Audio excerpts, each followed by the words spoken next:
Hare Krishna. Hare Krishna, everyone. So, today I will summarize chapter 5, that is Saranagati, chanting with surrender. So, we saw like how Srila Bhaktivinoda Thakur shares his secret, like the with the opening song in the Saranagati prayer, like whose prayer does Krishna hear? He says, Sadanga Saranagati hoibe jahara, tahara prarthana sune Sri Nanda Kumara. So, which means the prayers of one who submits unconditionally to the sixfold path of Saranagati are heard by Sri Nanda Kumara Krishna. So we see the sixfold path. So what are the six limbs of Saranagati?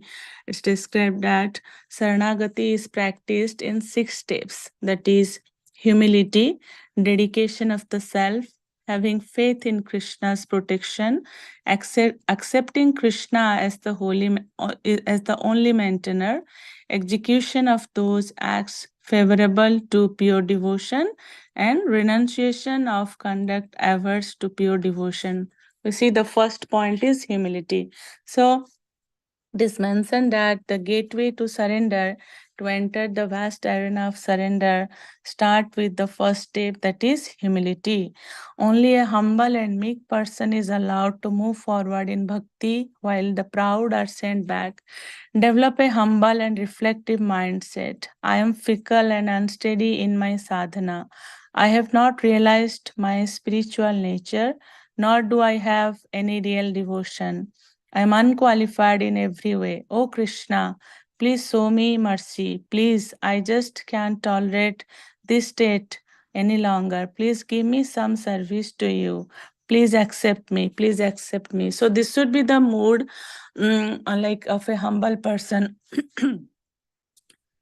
Humility is the first step of this six folds of Saranagati. Then the next step of Saranagati is to see Krishna as one's only maintainer. This is the main of the six paths.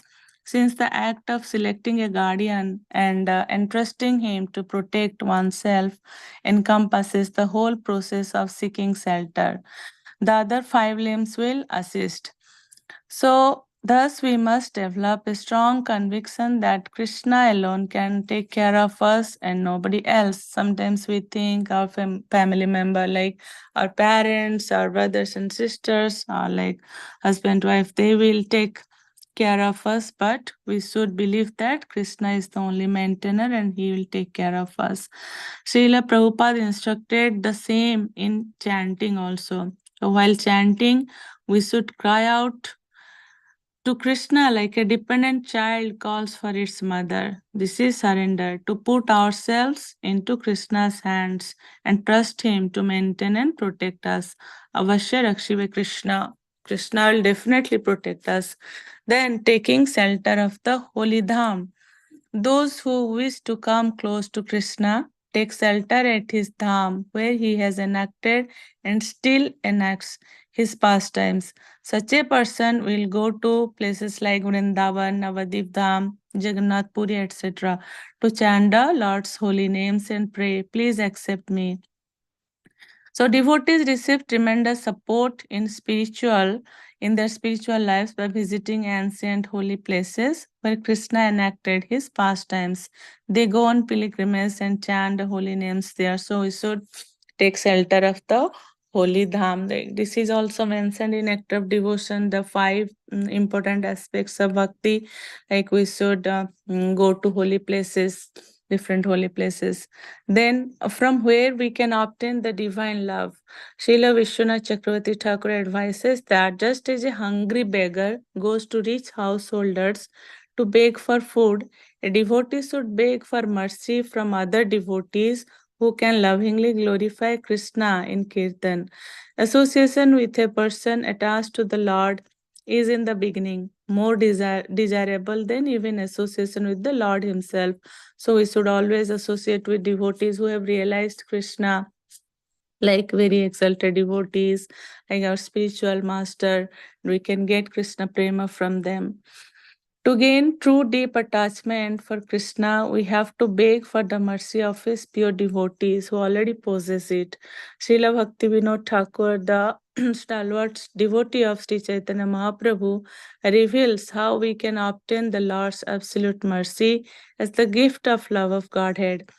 अत्यंत दुर्लभ प्रेम कोरिवरे दाना सिखाए शरणागति भकतेरा prana. In order to freely distribute the gift of ecstatic love of God, which is very difficult to obtain, he taught the path of Saranagati, devotional surrender to the Supreme Lord. This Saranagati is the very life of the true devotees. Then another point is mentioned, that regular practice. We cannot be irregular in our practice of japa and kirtan. If we want to become accomplished chanters, so we have to regularly practice the japa and kirtan. Only regular practice will affect change inside. If we want to boil water in a kettle, we would not. There is a beautiful example given here in the book for regular practice. That if we want to boil water in a kettle, we would not apply little heat to the pot, then switch off the electricity, then turn it on again, then switch it off again, etc. The water would never boil in that way. It would warm up, cool off, warm up, then cool off. Each time we would have to use so much energy to again raise the temperature to where it was when we switched off. The same holds true for chanting. We have to do it regularly for a good length of time without any periods of non-chanting. It's mentioned in the book that we should not like chant like when we're in happy mood. We should chant in every like whatever mood we are. If you're happy, we should chant. If you're in a sad mood, we should chant. While taking bath, we should sing. While driving, while going to office, we should chant. Always we should, that is the regular practice. We should keep on chanting every time. So there are also several exercises mentioned. I saw there are four important exercises mentioned in the book for the Saranagati practice. Out of which I feel like the to give up the 10 offenses. The different exercises mentioned, like try to keep yourself like imagine that you are in the holy dham and then chant.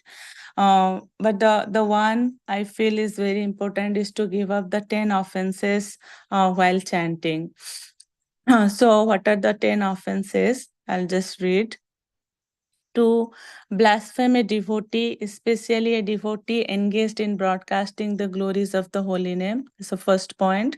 Second point is to consider the name of Lord Shiva or any other demigod to be equal in power to the holy name of the Supreme Personality of Godhead. No one is equal to the Supreme Personality of Godhead, nor is anyone superior to him. Then, third is to disobey the instructions of the spiritual master. Fourth, to blaspheme the Vedic literatures and literatures compiled in pursuance of the Vedic literatures. Fifth, to command that the glories of the holy name of the Lord are exaggregated. Sixth, to interpret the holy name in a deviant way. Then, seven, to commit sinful activities on the strength of chanting the holy name. Eight, to compare the chanting of the holy name to past activities. 9. To instruct the glories of the holy name to a person who has no understanding of the chanting of the holy name. Then, last one, to not to awaken in transcendental attachment for the chanting of the holy name even after hearing all these scriptural injunctions. Out of these 10, the two main offenses are to blaspheme the devotees, like offending the devotees. Then second one is committing sinful activities on the holy name. So we should always take, even though we should be very careful for these 10 offenses while chanting. Even though we do this, any of these offenses, we have to take shelter of the holy name. So this is my understanding from chapter 5, that is Saranagati. If anyone would like to add some point.